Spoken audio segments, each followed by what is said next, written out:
Video को start करने से पहले बन्ना बनी लोक संगीत चैनल को सब्सक्राइब करें तथा बेल आइकन पर क्लिक करें ताकि आपको हर फंक्शन से रिलेटेड लेटेस्ट वीडियो मिलते रहें और चैनल को ज्यादा से ज्यादा शेयर भी करें। सबसे पहले देखेंगे मोहिनी एकादशी का महत्व। मोहिनी एकादशी वैशाख सुदी एकादशी को मनाई जाती है। इस दिन भगवान पुरुषोत्तम की पूजा करनी चाहिए। भगवान पुरुषोत्तम की प्रतिमा को शुद्ध जल से स्नान कराकर अच्छे और शुद्ध वस्त्र पहनावे, ऊंचे आसन पर बैठलाकर मीठे फलों का भोग लगावे, फिर धूप दीपक से आरती उतारे, आरती के बाद प्रसाद बांटे, फिर ब्राह्मणों को भोजन करावे और अपनी शक्ति के अनुसार दक्षिणा देकर विदा करे। दिन में भगवान का कीर्तन करे और रात्रि को भगवान की मूर्ति के चरणों में ही शयन करें।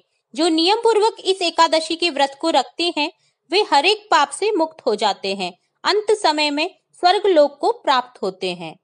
इस एकादशी से गुरु पत्नी के साथ भोग करने का जो पाप लगा होता है वह दूर हो जाता है। भगवान की मूर्ति के पास शयन करने से भगवान के चरणों में मन लगा रहता है।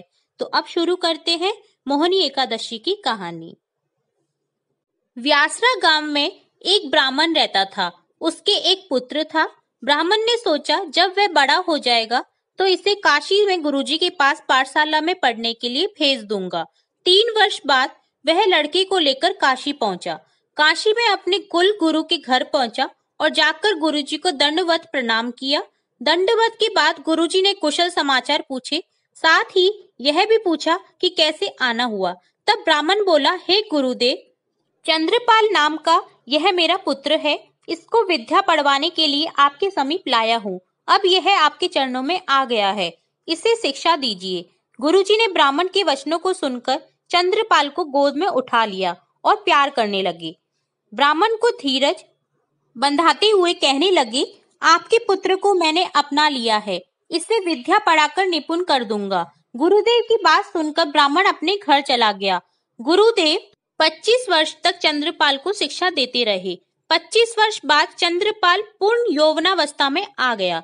एक दिन गुरुजी घर पर नहीं थे, काशी से बाहर गए थे। तब चंद्रपाल के मन में गुरु की पत्नी जो यौवन पूर्ण थी उसके साथ भोग विलास करने की इच्छा जागृत हुई। उसने अपनी इच्छा की पूर्ति जबरदस्ती की और वहां से भाग गया। भागते भागते जब दिन छिपने को आ गया तो वह एक कुएं के पास रुका। वहां उसने पानी खींचा और हाथ मुंह धोकर सो गया। इतने में वहां से शिवजी और पार्वती घूमते घूमते आ गए। पार्वती ने देखा कि कुएं के पास कोई सो रहा है तो शिवजी से कहने लगी, हे महाराज, कोई दुखिया जंगल में सो रहा है, चलो देखें कौन है, जंगल में क्यों सो रहा है। शिवजी मना करने लगे, परंतु पार्वती कब मानने वाली थी, उनको वहां ले गई। चंद्रपाल घबराया हुआ तो वैसे ही था। वह सोते से चौंक गया और बिना देखे ही गुरु समझकर पैर पकड़ लिए और क्षमा करो कहकर रोने लगा। उसको देखकर शिवजी कहने लगे, तूने कौन सा काम किया है जो तू इतना डर रहा है, बिना संकोच के बता। तब उसने सारी कथा कह सुनाई। तब शंकर जी ने कहा, मेरा नाम शंकर है।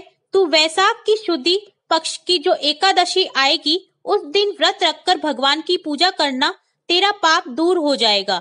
जब मोहिनी एकादशी आई तब उसने व्रत रखा तो उसके सब पाप दूर हो गए और अंत समय पर स्वर्ग लोक को गया।